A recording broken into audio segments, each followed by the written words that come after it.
Comienza el día con una meditación cortico y poderoso. Awe Dios que papo medita. Presenta pa Nairalyn Felicia.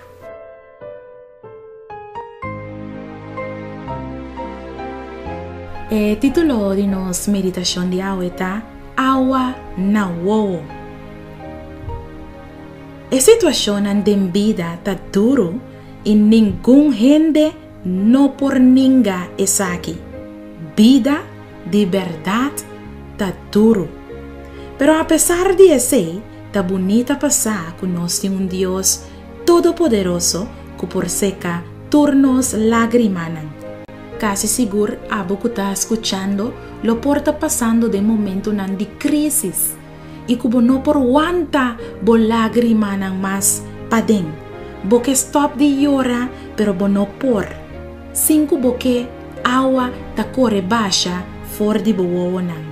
Pero awe Dios que pa bo meditar den Salmo 126 versículo 5. Es nan ku sembra ku agua na wowo lo cosecha con grito de alegría. Apreciado amigo y amiga, llora no ta malo.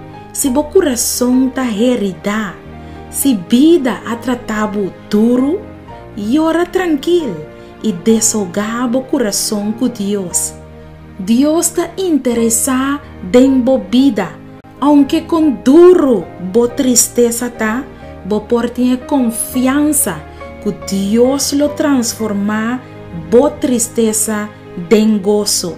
Dios está capaz de poner un sonrisa brillante riba bo cara. Corda, con nada no está para siempre. Awe bo porta llorando, pero mañana lo bo hari, lo bo cosecha con grito de alegría, que Dios perdonaba fuerza awe y seca turbo lagrimanan.